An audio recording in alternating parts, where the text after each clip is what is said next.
la même chose, on vous a retrouvé aussi au Niger, on vous a entraîné au Niger. Vous allez un peu dire ce que vous avez senti au Niger. Je m'appelle Tobé Digan, je suis un jeune migrant camerounais. J'ai quitté mon pays il y a de cela 2 ans. Je suis arrivé en Tunisie.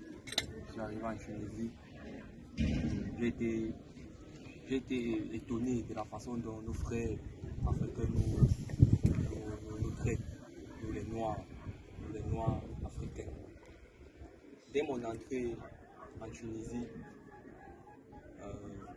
j'ai été kidnappé parce qu'ils ont une association,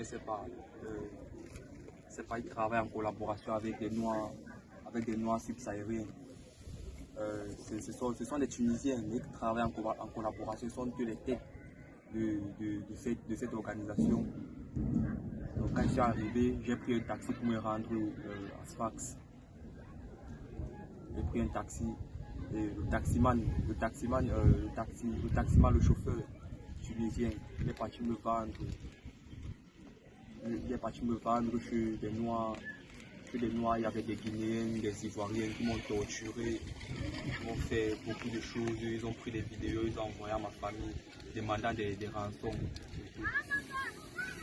Mais grâce à Dieu, j'ai pu m'évader de là. Je suis sorti en courant de tout et tout dans la rue. J'ai rencontré un Sénégalais qui m'a aidé, il m'a gardé chez lui pendant 2 mois. Donc, je suis resté chez lui pendant un bon bout de temps. Même étant chez lui, c'était pas toujours facile. Vu qu'avec le racisme et tout, on avait des voisins tunisiens qui habitaient autour de nous.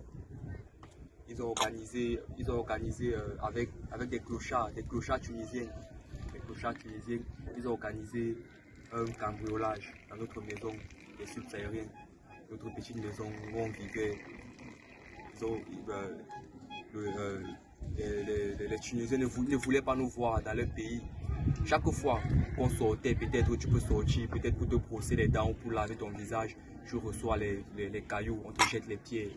Ils sont en train de te jeter les pieds, gens ils ne veulent pas voir la peau noire. Ils nous ont beaucoup torturés.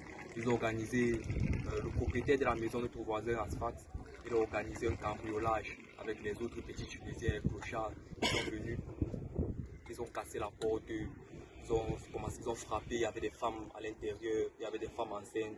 Beaucoup de femmes, les gens sautaient de l'étage parce qu'on était au 2e étage. Beaucoup de femmes se sont cassées les pieds ce jour, cette nuit. Les gens se sont cassés les pieds. C'était vraiment horrible. Tout ça à cause du racisme, à cause de notre peau. Je ne sais pas si on a fait du mal à quelqu'un parce que nous sommes noirs. On mérite ce genre de traitement. Après Sfax, après le drame, on a eu beaucoup de femmes qui se sont cassées les pieds parce qu'ils sont venus avec beaucoup de couteaux, les machettes, beaucoup de choses. Ils sont venus nous attaquer cette nuit. C'est comme ça que nous avons quitté la maison parce qu'ils ne voulaient pas nous voir, vu notre peau et tout. Donc nous avons quitté la maison. J'ai travaillé, je suis monté à la capitale à Tunis. J'ai travaillé dur. J'ai travaillé à Tunis pendant 2 ans. Toutes mes économies que j'ai eues, de temps en temps, je travaillais pour envoyer à ma famille parce que quand on sort, on vient en aventure, c'est pour aider nos familles parce que nos familles vraiment, donc c'est la raison pour laquelle nous sortons le plus. Donc j'ai travaillé pendant 2 ans à Tunis. J'ai travaillé très dur. Je travaillais dans le bâtiment, les constructions, les manœuvres. Je faisais des manœuvres. Je travaillais très dur. Un matin, je suis sorti pour me rendre à mon lieu de service. J'ai été intercepté par la garde nationale. J'ai été intercepté avec tout ce que j'avais sur moi. Ils ont tout pris.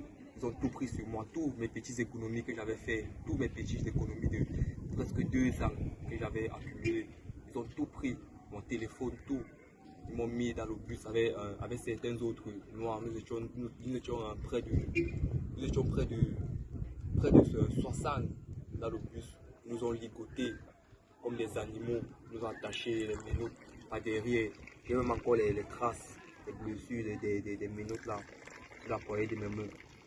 Ils nous ont torturés, ils nous ont frappés, nous frappaient en nous insultant. Comme ça nous faisait penser à l'ancienne époque de l'esclavage et tout, comment on frappait les noirs et tout et tout. C'est là où je me suis rendu compte que jusqu'à présent, nous vivons toujours l'esclavage dans notre continent. On n'est pas libre de marcher comme on veut. On n'est pas... ils sont toujours en train de nous demander des papiers et tout et tout et tout. C'est vrai que c'est normal, mais déjà nous frapper, nous traiter comme si nous étions des animaux. Donc c'est comme ça, depuis ce jour, ils nous ont pris dans les bus et dans les bus, ils nous ont jetés dans le désert. Il y avait des femmes enceintes, il y avait des femmes avec des bébés, j'ai vu des bébés dans le désert, j'ai vu beaucoup de femmes mourir de soif dans le désert, tout ça à cause du papier, à cause d'un papier. Donc ça veut dire que la vie humaine n'est pas